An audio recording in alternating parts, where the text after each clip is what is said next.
This is 380A, Lab 11, Detectors by Ryan Jones and Corey Casper.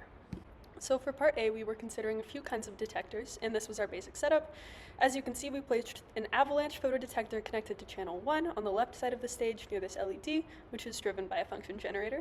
And on the other side, there's a large area photodiode, and we observed that output in oscilloscope channel 2. We covered this setup with a black cloth to minimize ambient light affecting our experiment. As you can see, the APD had a higher magnitude signal and was more squared off, while the PD had a lower SNR and more curved peaks.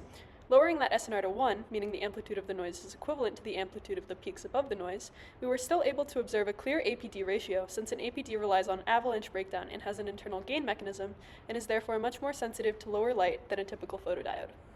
We then replaced that APD with another PD connected to a multimeter and measured voltage readings on the DMM along with PD optical power readout from the large area PD from the PD amplifier by manipulating the LED amplitude using the function generator.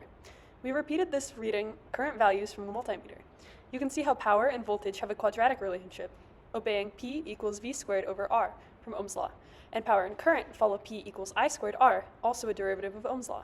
Based on these results, this is an approximate plot of current versus voltage. We can compare that to a current voltage, or IV, spec graph from the Wikipedia photodiode page, and we see that our data maps onto the photovoltaic mode, which occurs under forward bias. We then replaced the pin PD with a photoconductor and observed the output voltage versus power in the same manner as before.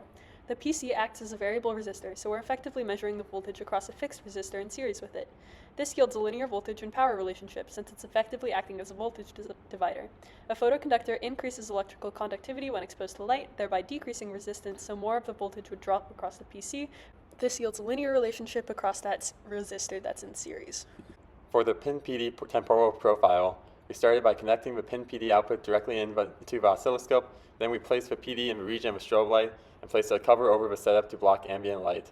After turning on the strobe light, we observed the pin PD response on oscilloscope and measured its corresponding fall time from start to finish. We then repeated the same experiment again after connecting a 47 ohm resistor between terminals of the oscilloscope. From this data, we observed a fall time of 640 microseconds with a high impedance termination and 272 microseconds with a 47 ohm impedance termination. The fall time of 47 ohm impedance termination was faster, which makes sense because we are adding resistor in parallel to the rest of the circuit, causing the overall resistance to be less, and therefore the fall time to be less, as there is less resistance to slow down voltage reading. For part B of our experiment, we eliminated a resolution target with white light illumination and imaged this target onto a thorough-lapse camera. We then inserted an IR filter between the camera and the target and observed the image on the camera. As you can see here, when the IR filter is inserted, the image became slightly darker as the light waves emitted in the infrared were blocked by the filter. Finally, we swapped out our white light illumination with an IR LED and repeated the process.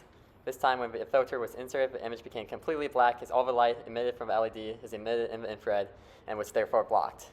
That's all, folks.